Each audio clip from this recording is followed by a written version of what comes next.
Hello, everybody, and today, with the official reveal of Mega Evolution and the end of the Scarlet and Violet era, I figured it'd be nice to take a look back at the Scarlet and Violet sets and see what most impacted the Gym Leader Challenge format from each set.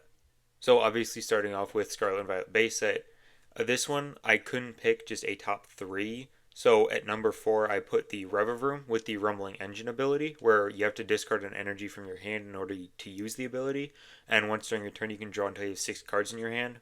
This provided Metal with a very solid draw engine, which it didn't have access to before, and it didn't necessarily save Metal from what it is as not the greatest type to play, but it definitely made it more playable. At number three, I put the Lucario with the Avenging Knuckle attack. For one fighting, it does 30 damage, and if any of your fighting Pokemon were knocked out by damage from an attack during your opponent's last turn, this attack does 120 more damage. So it was a pretty good revenge attacker for fighting. It's seen play in most, if not all, fighting decks, and it's just a very solid attach and energy, typically take a KO, especially with the buffs that fighting can give its damage output. At second, I had the Squivit with the Nest Dash ability, where once during your turn you may shuffle your hand and put it at the bottom of your deck, and then if you put any cards on the bottom of your deck in this way, you draw a card. This is very good in colorless specifically, because there's Oranguru and Bibarel, both of which let you draw until you have a certain number of cards in your hand. So this resets your hand to one card. Oranguru draws you until you have three cards in your hand, and Bibarel draws until you have five cards in your hand. So it puts you from one, draw two, and then thin out any cards you find there, and then draw two, three more cards. And it was just a very good hand reset, just see a whole bunch of new cards. And then I think the most impactful card from the Scarlet and Violet base set was Arven. This was just a very generally played supporter. I believe it's one of the most played cards in the Gym Leader Challenge format.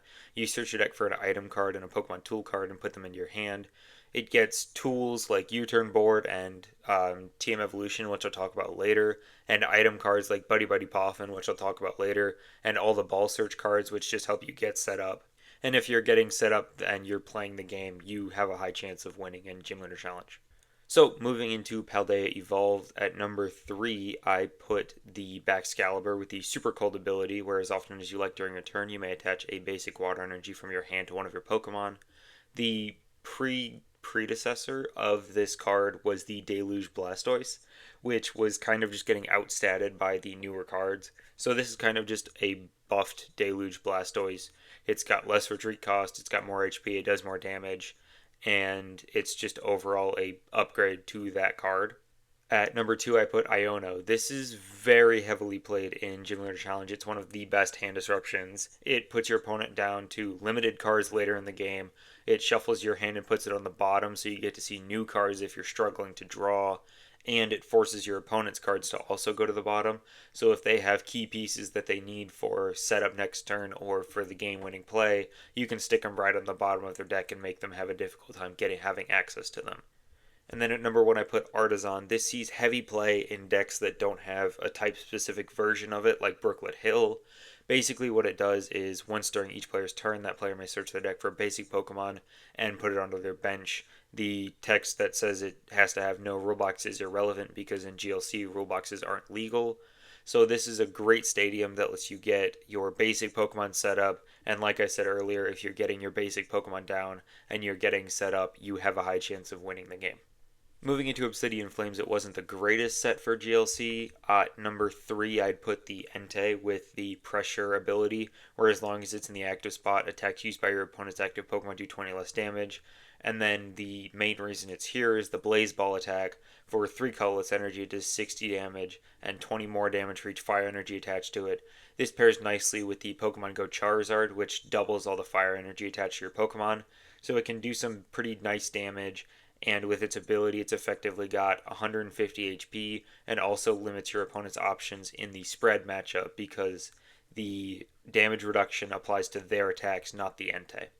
At number two, I put the Palafin with the Jet Punch attack for 1 water. It does 30 damage and also 30 damage to one of your opponent's bench Pokemon. And then Justice Kick for 2 water does 210, but nothing if it didn't move from the bench to the active spot. Water has no problem moving Pokemon around. 210 is a very nice number to hit for just 2 energy. Very low, efficient attacker. And it kind of breathes life into a whole bunch of, new potential decks that play it. I think the top spot just goes to Cleffa. It's a baby Pokemon with 30 HP, a free attack, and free retreat. And said free attack is Grasping Draw, which lets you draw until you have 7 cards in your hand. This is a very, very good effect to have, especially when you can thin your hand down to like 1 or 2 cards and then draw 6 or 5, which is just really good because it like forces your opponent to have a hand disruption card, and if they don't, you just drew a bunch more cards and get more set up than you already did, which is just a great piece to have access to in Gym Leader Challenge. Into 151, again, smaller set, not great GLC playability. At number 3, I put the Starmie with the Mysterious Comet. Once during your turn, you can put 2 damage counters on one of your opponent's Pokemon, and then you discard the Starmie and all cards attached to it. It saw some use in water spread decks, and only having 90 HP, it makes it perfect for Rescue Carrier to get back both it and the Staryu, so you can keep reusing it. At number 2, I had the Moltres with 120 HP and the Flare Float ability, where if it has any fire energy attached, it has no retreat cost, and then Blazing Flight for 3 fire, you discard 2 fire from it, and the attack does 120 damage to one of your opponent's bench Pokemon. So a little bit of sniping, it gives for retreat as long as it has an energy attached to it, and then it discards 2 and leaves an energy attached to it, so if they don't KO it, it has for retreat. And then finally at number 1, I put Dodrio. Provides solid draw in colorless with its zooming draw ability. Once during your turn, you put 1 damage counter on it and draw a card. And then Ballistic Beak pairs really nicely with the ability, doing 10 damage plus 30 for each damage counter on it for just 1 colorless. Moving into Paradox Rift, this was another one where I couldn't choose a top 3. So at number 4, I put Technical Machine Evolution. I think it's fallen off more as of late, with Big Basics just coming in and dominating again. But it's a really cool card, especially with Arven, you can grab it off that. And it gives the Pokemon it's attached to the attack evolution. For 1 colorless, you choose up to 2 of your bench Pokemon. For the Pokemon that you choose, you search your deck for a card that evolves from that Pokemon and put it onto that Pokemon to evolve. So it helps you get set up, and it just really can accelerate your game plan early before your opponent gets a chance to do anything about it. At number 3 is the Chi-Yu with 110 HP and the Mega Fire of Envy attack. For 2 fire, it does 50 damage, and then 90 more if any of your Pokemon are knocked out by damage from an attack during your opponent's last turn. So it's just a really, really solid revenge attacker, 140 for 2. 2 energy is nothing. Fire can get that pretty easily, and 110 HP is pretty solid, so it might live a hit, but 140 damage is the main point here. It's just pretty solid at damage. At number 2 is the Xatu with 100 HP and the Clairvoyant Sense ability. Once during your turn, you attach a basic Psychic Energy from your hand to one of your bench Pokemon, and then you draw 2 cards. Good draw, good acceleration. It's from hand, so you do have to figure out a way to get the energy in hand in the first place, but just drawing 2 cards, accelerating more energy, all great things that Psychic gets to have access to. And then at number 1 is the Luxurious Cape. This sees play in a ton of GLC decks, and it can just like allow you to set up this raid boss Pokemon that your opponent has to get through to continue their game plan of winning.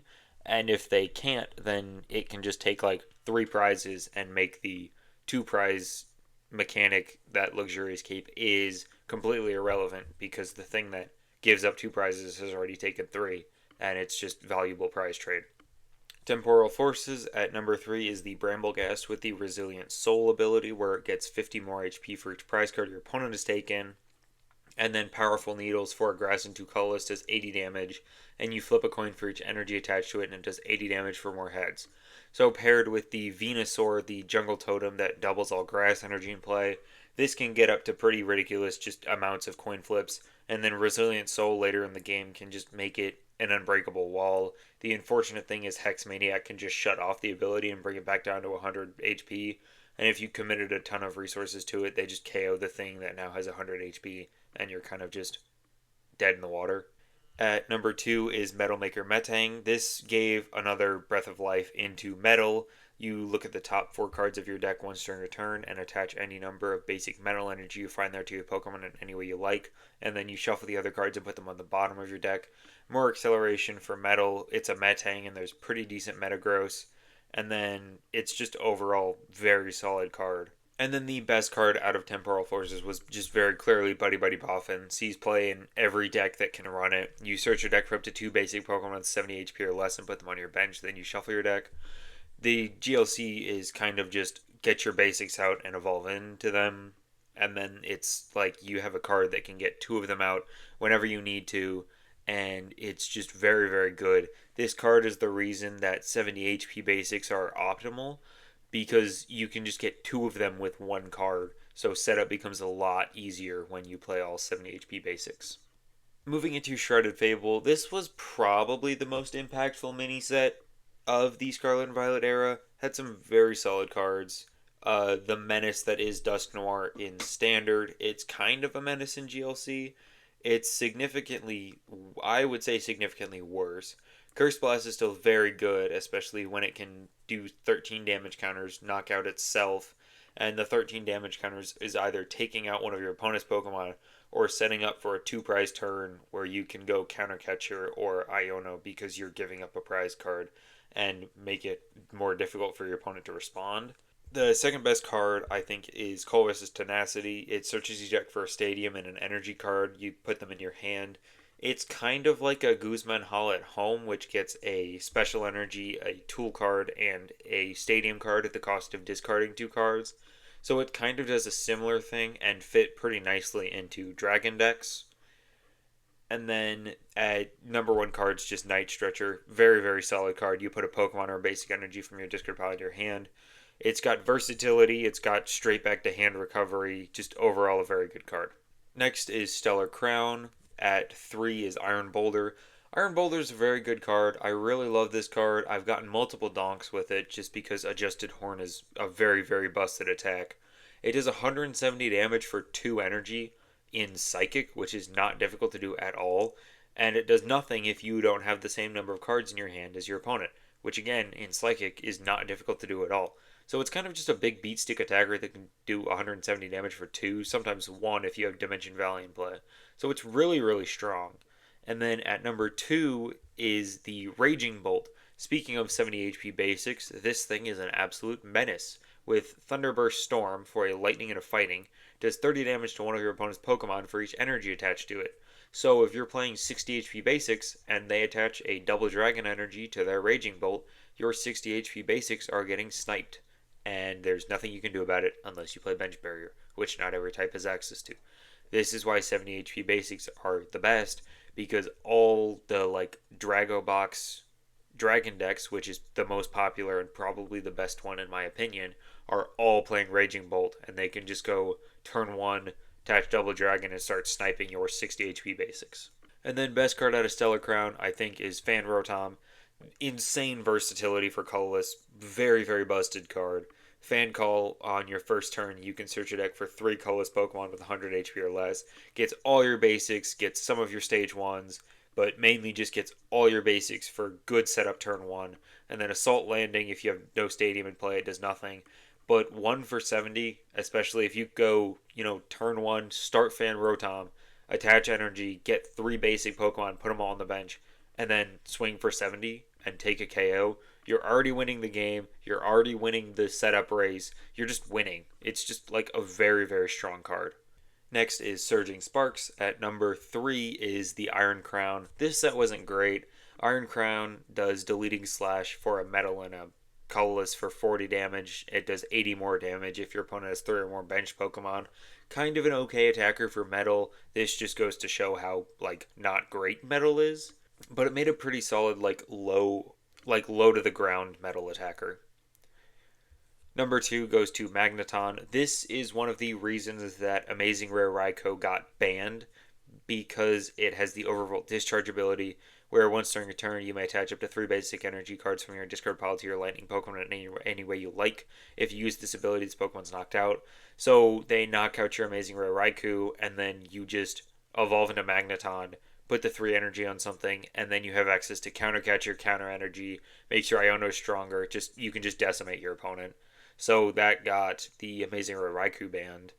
And then the number 1 card is Gouging Fire. Another card for fire. It's, again, not the best, but for 2 fire and a colorless does blazing charge for 100 damage, and if your opponent has 4 or fewer prize cards, which is more than half the game, if I'm being honest, it's literally just more than half the game. If your opponent has 4 or fewer prize cards, it does 70 more damage, so you do 170 for 3. If you have the double energy Charizard, it's 170 for 2 on a 130 HP basic Pokemon that you can pretty easily recover. That's very solid, especially by fire standards. And then Prismatic Evolutions. There wasn't a lot out of this set, but I figured I'd talk about it. It was not nearly as impactful as Shrouded Fable, but at number 3 is the Sea King. This is one of my personal favorite cards, the Festival Lead ability, where if Festival Grounds is in play, you can use the attack it has twice, so you can use Rapid Draw twice. And if it knocks something out, they have to promote a new active, blah blah blah. But Rapid Draw for 1 colorless does 60 damage and lets you draw 2 cards. So if you use it twice, you get to draw 4 cards and do 120 damage. If you attach a Muscle Band, you do 160 damage and draw 4 cards. However, 80 damage is pretty good numbers to knock out the 70 HP basics that I mentioned were optimal earlier. So you can go 80 damage, KO something, and essentially draw 3 cards, 2 cards off the top of your deck, and a prize card. And then if they have to promote something that you can just knock out again, you do it again. You go up 2 prizes, you draw 4 cards, and you've essentially seen 6 cards off of 1 attack, which I guess is 2 attacks, but like it's 1 attack. So it's just very solid, and you heavily hinder their setup because you just took out 2 of their guys. So that's why I just think it's a really cool card. At number 2, I think the Sneasel, just for a treat, 20 damage for 1, not really relevant. It's kind of just a for a treat. Dark really likes its for treaters. 60 HP, again, not great, but there isn't really a good Sneasel, and this is just the best one. And then number 1, Badu, Menace in Standard. It's good in GLC too. It's another baby Pokemon, 30 HP, HE Pollen for free, does 10 damage, and your opponent can't play any item cards. Heavily hinder their setup if it only affects your opponent, so you can still play your items. So you get set up, they don't, and you kind of just win from there. Next up is Journey Together. This one was relatively easy to just pick the top 3. It's slots 2 and 3 go to the Hops Pokemon. Hops Snorlax I think is less relevant than Hops Cramorant. Hops Snorlax buffs the Cramorant, but the Cramorant's just going in basically every colorless deck. The Snorlax with extra helpings, your Hops Pokemon do 30 more damage to your opponent's active Pokemon. It's got 150 HP, which is solid, and Dynamic Press for 3 colorless does 140 damage and 80 to itself. So if it gets stuck, it can still like hit numbers. And then Hops Cramorant with 110 HP has the Fickle Spitting attack. For 1 colorless, it does 120 damage, and then if your opponent doesn't have exactly 3 or 4 prize cards remaining, this attack does nothing. So when you're in like the middle of the game, you can start taking like one-shots with the Cramorant, and if they can't respond to it, you can take more one-shots than you should be able to, as opposed to just they knock out the Cramorant twice and now you can't use it anymore. So it's a very solid attacker, low energy, 120 is just good. And then the best card at our Journey Together was just the Wailord. It's got 240 HP, which is the most we've seen on a single prizer, and the new best Hydro Pump with 10 plus 50 for each water energy attached to it for 4 colorless. So you put 4 energy on there and it's doing 210 damage, and you attach a 5th, it's doing 260, and it's just big numbers, big body, just blow up everything. Next is Destined Rivals. At number 3, I had the Shaman with the Flower Curtain. It provides bench barrier to grass, which is something that it kind of had in Rabska, but it was a stage 1, and you couldn't easily recycle it if they KO'd it. So Shaman's just overall good. At number 2 is Team Rocket's Tyranitar with the Sandstream ability, where during Pokemon Checkup, if it's in the active spot, you put 2 damage counters on each of your opponent's basic Pokemon, which is very powerful, especially in the Hitmoncombo spread deck. You can spread damage around with the Hitmonlee and Hitmontop, and then Hitmonchan can kind of just hit and run back into the Tyranitar, do the damage for a treat with Floatstone, and keep doing it until you just kind of win the game. And then at number 1, I had the Blaziken with 170 HP and the Inferno Kick Flurry. For 2 fire and a colorless, it does 120 damage, and you discard 2 energy from it to do 120 damage to one of your opponent's bench Pokemon. So you can take out 2 Pokemon at once. This was the same attack that was on Amazing Rare Raikou, except the Raikou had no like drawback of discarding energy, which just goes to show how powerful that was. But this is still pretty solid in fire, especially with all the ways to recur energy and to just kind of keep it going. Finally, rounding out the Scarlet and Violet era was Black Bolt and White Flare. At number 3, I had the Zoroark with the Mind Jack attack for 1 darkness. It does 30 damage for each of your opponent's bench Pokemon. And then Foul Play for 3 colorless. You choose one of your opponent's active Pokemon's attacks and use it as this attack. At number 2, I put the Tynamo, which is the new optimal Tynamo for the E-Electric line. There was the E-Electric that got reprinted in here, but since it was a reprint, I wanted to leave it out and include the Tynamo, which has 40 HP, and Fur Treat, which is, like I said, the best Tynamo.